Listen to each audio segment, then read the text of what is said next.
नमस्कार हमारे सभी दर्शकों, आज के इस कार्यक्रम में जिसका नाम है मंथन, मैं विनीत जैन आप सभी का स्वागत करता हूं।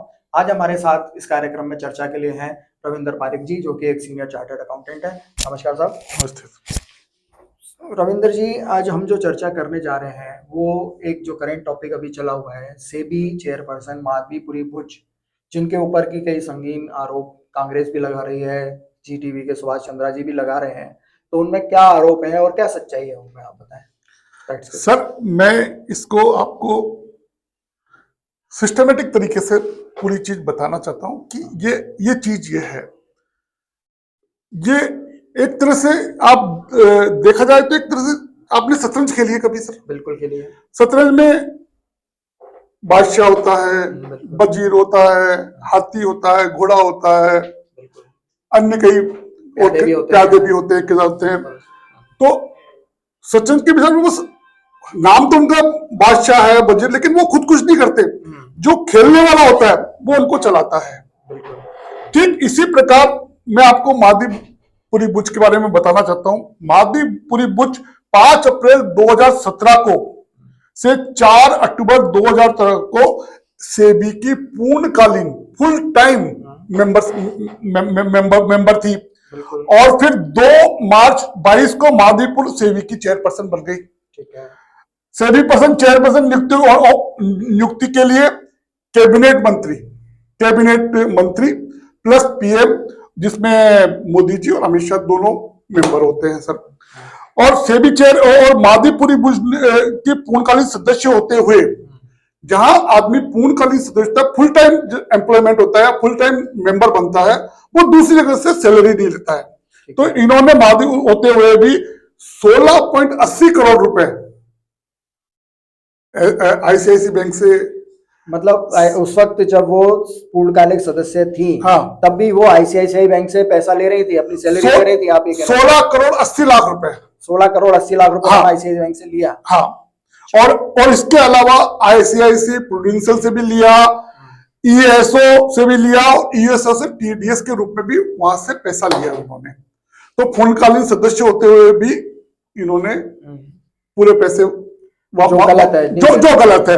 क्योंकि क्या होता है, कोई हम लाभ का कोई पोस्ट लेते हैं, कोई संवैधानिक पोस्ट पे होते हैं और फिर किसी दूसरी जगह से लाभ लेते हैं, तो उसका वो प्रॉफिट ऑफ बिजनेस माना जाता है। वैसे भी जब आप सेबी के सदस्य हैं, पूर्णकालिक सदस्य हैं, हाँ, तो आपको किसी भी कंपनी से इतना नैरो टाई अप तो होना ही नहीं चाहिए। हाँ, वही आप कहना चाहते हैं। हाँ, और यही खबरें सारे अखबारों में भी छपी है कि एक साथ 3 जगह से वेतन उठा रही है सेबी प्रमुख का। ये कांग्रेस भी आरोप लगा रही है, और भी ये मैं इसलिए सारे अखबार लेके आया क्योंकि ये कोई वर्जन ये सारे अखबार भी यही कह रहे हैं। आप देखो, राजस्थान पत्रिका एक बढ़िया एक बड़ा अखबार है सर, ये देखो,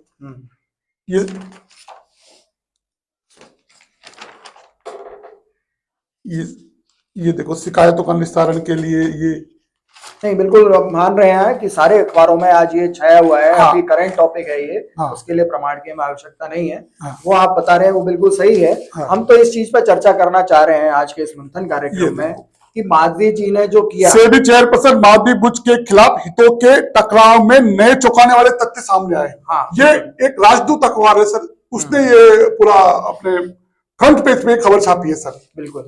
तो इसमें ये बताइए कि उनके ऊपर कोई भ्रष्टाचार का आरोप है या कोई मिली भगती का आरोप है, किस तरह के आरोप है उनके ऊपर? मैं भ्रष्टाचार के आरोप की तो बात कर ही नहीं रहा सर। मैं तो ये कह रहा हूं कि इन्होंने जब पूर्णकालीन सदस्य थे तो वहां से तनख्वाह उठा रहे थे, प्लस इन्होंने एक कंपनी फॉर्म करी या एक इंस्टीट्यूशन, मतलब सोसाइटी बना के या कंपनी बना के, जिसमें इनकी 90% हिस्सेदारी थी। ठीक है। और उसमें इनके पति काम कर रहे थे। इन्होंने सेबी चेयरमैन बनने के 7 दिन बाद उसकी 90% जो हिस्सेदारी थी वो पति के नाम से दे दी, और मतलब अपनी हिस्सेदारी पति को ट्रांसफर कर दी। और उसमें पति ने, जो इनके बचपन के दोस्त थे, जो इसमें अडानी ग्रुप में डायरेक्टर हैं, और जिन अडानी के ब्रदर विनोद अडानी है, उन्होंने मिलके पैसे को रोटेट किया। और उसी की जो अध्यक्ष है वो माधवीपुरी बुच सेबी की, और उस माधवीपुरी बुच के अंडर में ही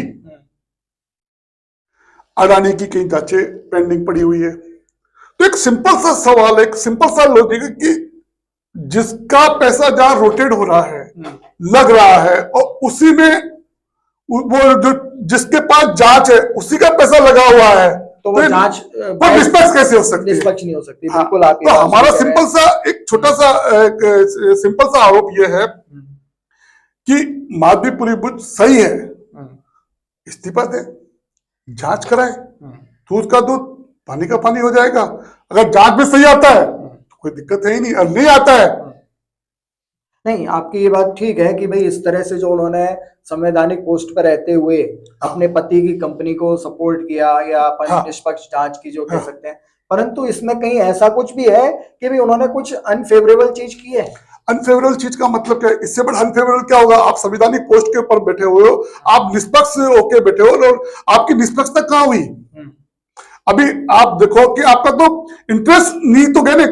आपको मैं आपको एक छोटे से एग्जांपल से समझता हूँ। मान लो आपको कोई कंपनी की जांच दे दी जाए आपको, बिल्कुल, और उस जांच के अंदर ही आप उस कंपनी में आपका शेयर, आपका पैसा लगा हुआ हो, तो आप उस कंपनी की निष्पक्ष जांच कैसे करोगे? बिल्कुल सही है कि इस तरह से निष्पक्ष जांच नहीं हो सकती है। ये बात आपका आरोप बिल्कुल अपनी जगह सही है। परंतु जहाँ इसमें एक बात और आ रही है कि सुभाष चंद्रा जी ने भी कुछ भाई बात कही है। उसमें क्या है? सुभाष चंद्र जी का अपना व्यक्तित्व, उसके बारे में मैं कोई कमेंट नहीं करूंगा। मैं तो जो फैक्ट्स सामने आए हैं, जो तथ्य सामने आए हैं, उनके आधार पे बात कर रहा हूँ। सुभाष चंद्र जी ने क्या कहा, क्या नहीं कहा, वो उनका व्यक्तित्व हो सकता है, उनका मानना हो सकता है। मैं उस बारे में कोई टिप्पणी नहीं कर रहा। अभी एक चीज और आ रही है कि इनके पास आय से अधिक संपत्ति का भी मामले की बात आ रही है कि आय से अधिक संपत्ति है उनके पास में। उस बारे में नहीं, ये भी हम ये सब सरकारों का काम है। ये जो मोदी सरकार है, उनके पास ईडी है, इनकम टैक्स है, सारा सब है, वो जांच करे। वो इसके बारे में हम आय से अधिक संपत्ति है नहीं है उसके बारे में मैं तो छोटा सा क्वेश्चन कर रहा हूँ, छोटी सी बात कर रहा हूँ कि जिसमें जिसका पैसा रोटेट हो रहा हो, जिसमें तो वो निष्पक्ष कैसे हो सकता है? अपनी निष्पक्षता प्रूव करने के लिए उन्हें एक बार इस्तीफा देना चाहिए और जांच करानी चाहिए। सही है तो सही है, नहीं तो इसके लिए मेन इस्तीफा देने की जरूरत क्यों होनी चाहिए? क्या ऐसा नहीं हो सकता कि उन मामलों के लिए, अडानी के मामलों के लिए, या जो उनका वेस्टेड इंटरेस्ट है उसके लिए एक जांच कमेटी बना दी जाए, वो जांच कर लेगी? तो एक बात बताइए सर, मैं किसी संस्था का प्रमुख हूं और मेरे खिलाफ जांच बैठ रही है, और मेरे खिलाफ जांच होने पे अगर मैं उस पोस्ट पे रहते हुए, तो क्या मैं बहुत सारी चीजों को मैनेज नहीं कर सकता? तो आप संस्था के सबसे मेन पोस्ट पे बैठे हुए, तो आपको जांच के लिए निष्पक्ष तो होना ही पड़ेगा।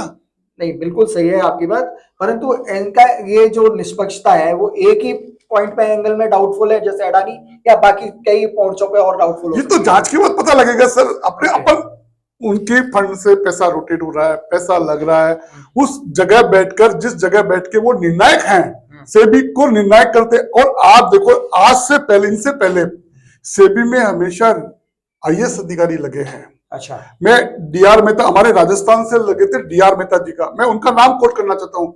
उनके टाइम में भी वो सेबी के चेयरमैन बने, और उन्होंने भी, तो उनपे भी कोई निष्पक्षता के इस तरह के आरोप नहीं लगे। आरोप लगे, एक बार उनकी जांच होनी चाहिए। नहीं, परंतु ये आप जो बता रहे हो कि आईएएस लगे, तो ये आपने बताया कि आईसीआईसीआई से भी सैलरी उठा रही थी, तो क्या आईसीआईसीआई की एम्प्लॉय थी? पहले एम्प्लॉय थी आईसीआईसीआई की, आईसीआईसीआई की एम्प्लॉय थी, और वहां से इनको सैलरी तभी मिलती है जब कहीं का एम्प्लॉय होता है। आईसीआईसीआई से सैलरी ले रहे थे 16 करोड़ 80 लाख रुपए। उसके बाद अभी इनका एक वो व्यक्तित्व आया, अभी अपने मैंने भी देखा अभी, जिसमें ये कहा जा रहा है, एक मिनट में आपको अभी जो बाद में जो पैसा है, तो वो आईसीआईसीआई बैंक की तरफ से वर्जन आया कि साहब वो जो पैसा हम दे रहे थे, वो पैसा सैलरी का नहीं था, पेंशन का था।